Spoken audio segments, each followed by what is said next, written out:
नमस्कार। Study academy channel पे आप सबका स्वागत है। Welcome to study academy. तो दोस्तों, इस वीडियो में हम बात करेंगे जीके मैराथन आपके यूपी पुलिस परीक्षा के लिए, यूपी पुलिस कांस्टेबल परीक्षा के लिए जीके का ये मैराथन है। वीडियो सेट नंबर 3 है। 2 वीडियो पहले आ चुके हैं, उन दोनों वीडियोस को आप जरूर देखें। इसके साथ साथ अगर आपका एसएससी जीडी कांस्टेबल भी है तो उसके लिए अलग वीडियो आ रहे हैं जीके जीएस का, उसे भी आप जरूर देखें। उन सारे वीडियोस को आप चैनल पे जाइएगा, सभी रिसेंट पे अपलोड किए गए हैं और डिस्क्रिप्शन में भी है। यूपी पुलिस एसएससी जीडी के लिए करंट अफेयर्स का सीरीज़ है, उसका एक वीडियो आया है, वो भी आप जरूर देखें। साइंस, पॉलिटी, ज्योग्राफी, हिस्ट्री सभी के प्लेलिस्ट हैं। आपको जो टॉपिक के वीडियो देखने हैं उन्हें आप देख सकते हैं। तो वीडियो को अंत तक ज़रूर देखिएगा। UP police GK marathon video set number 3। चलिए शुरू करते हैं इसको।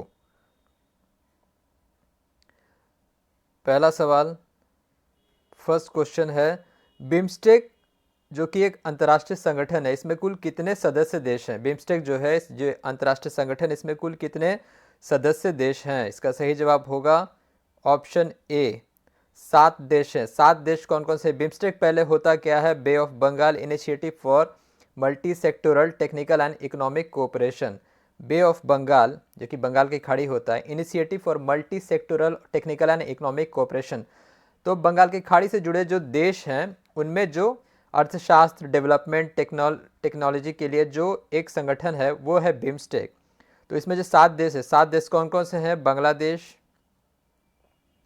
बांग्लादेश है, इसमें भारत है, भूटान, म्यांमार है,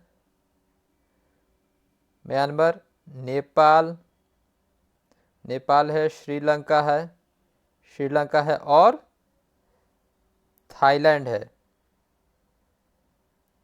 है। ये 7 देश है, बांग्लादेश, भारत, भूटान, म्यांमार, नेपाल, श्रीलंका और थाईलैंड। इसकी स्थापना कब हुई थी? 1997 में। 1997 में इसकी स्थापना हुई थी। और इसका हेडक्वार्टर कहाँ है? ढाका में, जो कि बांग्लादेश की राजधानी है। इसका हेडक्वार्टर है बिम्स्टेक का। तो 7 देश है, मैं रिपीट कर देता हूँ। बांग्लादेश, भूटान, इंडिया है, श्रीलंका है, म्यांमार है, थाईलैंड है, नेपाल है। ये 7 देश हैं। तो ये 7 देश बिम्स्टेक के सदस्य हैं, bay of Bengal initiative for multi sectoral technical and economic cooperation. Next है, भारत और पाकिस्तान के बीच ताशकंद समझौता कब हुआ था? ताशकंद समझौता कब हुआ था? इसका सही जवाब होगा ऑप्शन बी, 1966। 1966, 10 जनवरी 1966 को हुआ था ये। प्रधानमंत्री उस समय लाल बहादुर शास्त्री थे, और उस समय पाकिस्तान के जो प्रेसिडेंट थे अयूब खान, इनके बीच हुआ था। 1965 में जो लड़ाई हुई थी, जो वार हुआ था, उसको 17 दिवसीय युद्ध को समाप्त किया गया था, माफ़ कीजिए 66 में। तो ताशकंद समझौता हुआ था और इसके ठीक अगले दिन लाल बहादुर शास्त्री जी की मतलब मृत्यु हो गई थी। वो पता नहीं चल पाया उसका कारण आज तक। तो 1966 में भारत और पाकिस्तान के बीच ताशकंद समझौता हुआ था। नेक्स्ट है, भारत से निर्यात में अधिकतम हिस्सेदारी निम्न में से कौन से महाद्वीप के, यानी कि जो एक्सपोर्ट होता है सबसे ज़्यादा किस सब कॉन्टिनेंट में होता है भारत से? इसका सही जवाब होगा ऑप्शन सी, एशिया। तो इंडिया का जो टोटल निर्यात होता है, एक्सपोर्ट होता है, उसमें लगभग 48% जो निर्यात होता है वो एशिया में होता है। इससे ज़्यादा फिर होता है यूरोप में 19.3% के साथ। फिर इससे ज़्यादा होता है अमेरिका में, नॉर्थ अमेरिका में 18%। बात करें तो भारत का सबसे बड़ा ट्रेडिंग पार्टनर कौन है? सबसे बड़ा ट्रेडिंग पार्टनर है यूएसए, संयुक्त राष्ट्र अमेरिका। पहले चाइना था, अब हो गया है यूएसए इंडिया का सबसे बड़ा ट्रेडिंग पार्टनर। नेक्स्ट है, पुस्तक in the afternoon of time an autobiography किसकी आत्मकथा है? इसका सही जवाब होगा ऑप्शन डी, हरिवंश राय बच्चन जी की आत्मकथा है in the afternoon of time an autobiography. Harivansh Rai Bachchan की एक फेमस ये है कृत है मधुशाला हरिवंश राय बच्चन जी की ही, हाँ मधुशाला। रस्किन बॉन्ड बहुत फेमस ऑथर हैं। रस्किन बॉन्ड का जो ऑटोबायोग्राफी वो है लोन फॉक्स डांसिंग। तो रस्किन बॉन्ड बहुत फेमस ऑथर हैं, इनकी आत्मकथा लोन फॉक्स डांसिंग। आर के नारायण का जो आखिरी किताब था, इसका नाम था grand mother tale, grand mother tale इनकी आखिरी पुस्तक थी। जवाहरलाल नेहरू की आत्मकथा क्या थी? एन ऑटोबायोग्राफी, इसका नाम ही था एन ऑटोबायोग्राफी, एन ऑटोबायोग्राफी इसका नाम ही था। ठीक है, तो इसका जवाब होगा हरिवंश राय बच्चन। और हरिवंश राय बच्चन सरस्वती सम्मान के प्रथम विजेता भी प्राप्त करता रहे थे। सरस्वती सम्मान के प्रथम प्राप्तकर्ता रह चुके हैं हरिवंश राय बच्चन। नेक्स्ट है अंतर्राष्ट्रीय श्रम संगठन यानी कि इंटरनेशनल लेबर ऑर्गेनाइजेशन का मुख्यालय कहाँ है? इसका सही जवाब होगा ऑप्शन बी, जिनेवा। जिनेवा में है अंतर्राष्ट्रीय श्रम संगठन का मुख्यालय। इसकी स्थापना कब हुई थी? 1919 में वर्सेलिस की संधि के बाद। ठीक है, 1919 में वर्सेलिस संधि के बाद इंटरनेशनल लेबर ऑर्गेनाइजेशन की स्थापना हुई थी। और आईएलओ को 1969 में नोबेल शांति पुरस्कार भी दिया गया था। नोबेल शांति पुरस्कार भी दिया गया था 1969 में इंटरनेशनल लेबर ऑर्गेनाइजेशन को। और इसी के द्वारा मनाया जाता है लेबर डे, जो कि कब होता है? 1 मई को होता है लेबर डे। 1 मई को होता है लेबर डे। बाकी देख लेते हैं। तो न्यूयॉर्क में किसका हेडक्वार्टर है? यूनिसेफ का है, जो फेमस है। यूनिसेफ का हेडक्वार्टर है। संयुक्त राष्ट्र का भी हेडक्वार्टर है। मैड्रिड में किसका हेडक्वार्टर है? United Nation World Tourism Organization का, यूएनडब्ल्यूटीओ का। पेरिस में हेडक्वार्टर किसका है? पेरिस में हेडक्वार्टर है यूनेस्को का। ये सब आपको याद रखना है। नेक्स्ट है निम्न में से क्या भारतीय संविधान की विशेषता नहीं है? इसका सही जवाब होगा ऑप्शन सी, धर्म शासित। लिखित है विशेषता यानी कि रिटन है, लचीला है, फ्लेक्सिबल है, संप्रभु यानी कि सोवरेन है, लेकिन धर्म शासित ये नहीं है, थ्योक्रेटिक नहीं है भारतीय संविधान की विशेषता। नेक्स्ट है 2011 जनगणना अनुसार सबसे कम जनसंख्या वाला राज्य कौन सा है? इसका सही जवाब होगा ऑप्शन डी, सिक्किम। सिक्किम सबसे कम जनसंख्या वाला राज्य। सबसे ज़्यादा जनसंख्या वाला राज्य कौन सा है? यूपी है। सबसे जनसंख्या घनत्व यानी कि पॉपुलेशन डेंसिटी वाला राज्य कौन सा है? बिहार है। सबसे कम जनसंख्या घनत्व वाला राज्य कौन है? अरुणाचल है। ये आपको ध्यान रखना है, अरुणाचल। सबसे ज़्यादा पॉपुलेशन यूपी, सबसे ज़्यादा पॉपुलेशन डेंसिटी बिहार, सबसे कम पॉपुलेशन डेंसिटी अरुणाचल और सबसे कम पॉपुलेशन आबादी सिक्किम की है।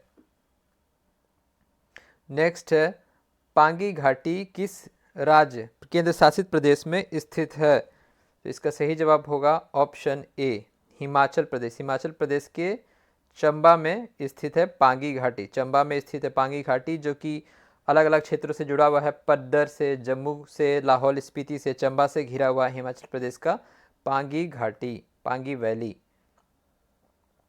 नेक्स्ट है भारतीय संविधान का 101वां संशोधन का संबंध निम्न में से किससे है? तो 101वां संशोधन हुआ था, इसका संबंध है ऑप्शन सी, जीएसटी का परिचय, गुड्स एंड सर्विस टैक्स। तो इसको लागू किया गया था कब से? 2017 से। 2017 से। अनुच्छेद इससे संबंधित है 279A/4, 279A/4 इसका अनुच्छेद है, आर्टिकल है जीएसटी से रिलेटेड। जीएसटी डे कब होता है? 1 जुलाई को होता है। 1 जुलाई को होता है जीएसटी दिवस। नेक्स्ट है कौन सी तिथि राष्ट्रीय प्रौद्योगिकी दिवस के रूप में मनाया जाता है? इसका सही जवाब होगा ऑप्शन डी, 11 मई। 11 मई सन 1999 से नेशनल टेक्नोलॉजी डे मनाया जाता है। उस समय तत्कालीन प्रधानमंत्री अटल बिहारी वाजपेयी जी के कार्यकाल में पोखरण परमाणु परीक्षण सफल हुआ था 1998 में, 11 मई को ही। तो तब से ये घोषणा हुई थी कि अगले साल से 1999 से इसको मनाया जाएगा राष्ट्रीय प्रौद्योगिकी दिवस, नेशनल टेक्नोलॉजी डे। नेक्स्ट अगला सवाल है किस महिला नेता ने द्वितीय गोलमेज सम्मेलन में भारत का प्रतिनिधित्व किया था?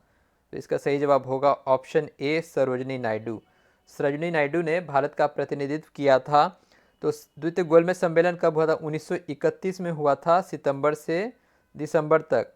पहला वाला कब हुआ था? 1930 नवंबर से 1931 जनवरी तक। ठीक है, पहला। ये दूसरा। और तीसरा कब हुआ था? 1932 में। तीसरा हुआ था 1932 में। तीनों गोलमेज सम्मेलन के जो कॉमन शख्सियत थे वो कौन थे? B R Ambedkar. B R Ambedkar तीनों गोलमेज सम्मेलन का हिस्सा रहे थे। बी आर अम्बेडकर तीनों गोलमेज सम्मेलन का हिस्सा रहे थे। नेक्स्ट है द्वितीय जैन परिषद जो कि वल्लभी में हुआ था, किसकी अध्यक्षता में आयोजित की गई थी? इसका सही जवाब होगा ऑप्शन बी, क्षमाश्रमण। क्षमाश्रमण के अध्यक्षता में द्वितीय जैन परिषद आयोजित की गई थी 512 ईसा पूर्व में। 512 ईस्वी में वल्लभी में देवधर्णी का पूरा नाम था देवधर्णी क्षमाश्रमण, इनके अध्यक्षता में हुई थी। पहला जैन परिषद हुआ था 300 ईसा पूर्व में। पहला जैन परिषद हुआ था 300 ईसा पूर्व में। कहाँ? पाटलिपुत्रा में। पाटलिपुत्र में हुआ था पहला जैन परिषद, पहला। ठीक है। और उसके आयोजित अध्यक्ष कौन थे? स्थूलभद्र। ये थे पहला जैन परिषद की अध्यक्षता स्थूलभद्र इन्होंने की थी। और इसी सत्र में 2 गुट श्वेतांबर दिगंबर विभाजित हो गए थे। पहला इन्होंने आयोजित किया था अध्यक्षता, दूसरा इन्होंने किया था क्षमाश्रमण ने। निम्न में से किस तटीय प्रदेश में उत्तर पूर्वी मानसून से वर्षा होती है? इसका सही जवाब होगा ऑप्शन डी, कोरोमंडल तट। कोरोमंडल कोस्ट जो कि तमिलनाडु के तटीय मैदान का इलाका है। तो कोरोमंडल तट में उत्तरी पूर्वी मानसून यानी कि नॉर्थ ईस्ट मानसून से वर्षा होती है। नेक्स्ट है, भारत में पहली प्रिंटिंग प्रेस की स्थापना किसके द्वारा हुई थी? इसका सही जवाब होगा ऑप्शन ए, पुर्तगाली। पुर्तगालियों के वजह से मतलब ये हुई थी। पुर्तगाल जो कि गोवा में इन्होंने शुरुआत किया था भारत का पहला प्रिंटिंग प्रेस 1556 में। नेक्स्ट है, देवराय द्वितीय की अवधि के दौरान किस फारसी विद्वान ने विजयनगर साम्राज्य के दौरा किया था? इसका सही जवाब होगा ऑप्शन बी, अब्दुल रजाक। अब्दुल रजाक जो कि फारसी विद्वान और यात्री था, इन्होंने देवराय टू की अवधि के दौरान विजयनगर साम्राज्य का दौरा किया था। किस राज्य में देश की सबसे बड़ी निजी रेल कोच फैक्ट्री की शुरुआत हुई? इसका सही जवाब होगा ऑप्शन सी, तेलंगाना। तेलंगाना में देश की सबसे बड़ी निजी रेल कोच फैक्ट्री की शुरुआत हुई तेलंगाना के रंगारेड्डी डिस्ट्रिक्ट में। रंगारेड्डी में सबसे बड़ा रेल कोच फैक्ट्री जिसका नाम है मेधा रेल कोच फैक्ट्री। मेधा रेल कोच फैक्ट्री जिसकी शुरुआत हुई कब? जून 2023। जून 2023 में इसका उद्घाटन हो गया था। उस्ताद बिस्मिल्लाह खान युवा पुरस्कार किस मंत्रालय द्वारा प्रदान किया जाता है? इसका सही जवाब होगा ऑप्शन डी, संस्कृति मंत्रालय यानी कि कल्चरल मिनिस्टर्स के द्वारा। कल्चर मिनिस्टर कौन है अभी? जी किशन रेड्डी। तो कलाकारों को पुरस्कृत किया गया था फरवरी 2022 में 102 कलाकारों को। बिस्मिल्लाह खान जो कि शहनाई वादक रहे, जो इन्हें भारत रत्न भी दिया गया है बिस्मिल्लाह खान को। नेक्स्ट है, भारत की तट रेखा कितने राज्यों तक विस्तारित है? राज्य पूछा है। इसका सही जवाब होगा ऑप्शन ए, माफ कीजिए ऑप्शन सी, 9। 9 राज्य कौन कौन से हैं? गुजरात हैं आपको, गुजरात है, गोवा है, महाराष्ट्र है, कर्नाटक है, केरल है, तमिलनाडु है, आंध्रा है, उड़ीसा है और पश्चिम बंगाल है। 9 राज्य और 4 यूनियन टेरिटरी, पुदुचेरी, लक्षद्वीप, दमन दीव और अंडमान। तो राज्य पूछा है तो तटरेखा राज्य से विस्तारित है 9 राज्य। इसमें सबसे ज़्यादा जो कोस्टल एरिया है वो है गुजरात का। गुजरात का पूरे कोस्टल एरिया का 23% हिस्सा गुजरात पे ही आता है।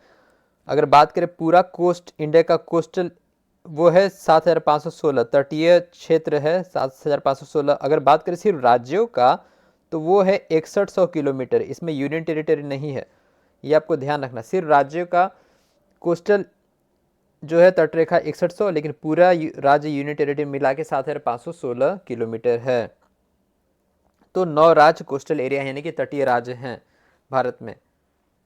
नेक्स्ट है, कौन सा शहर यूरोप की तेल की राजधानी के रूप में जाना जाता है? इसका सही जवाब होगा ऑप्शन बी, एबरडीन। एबरडीन जो कि स्कॉटलैंड का हिस्सा है, ये तेल की राजधानी के नाम से, यूरोप की तेल की राजधानी के नाम से जाना जाता है।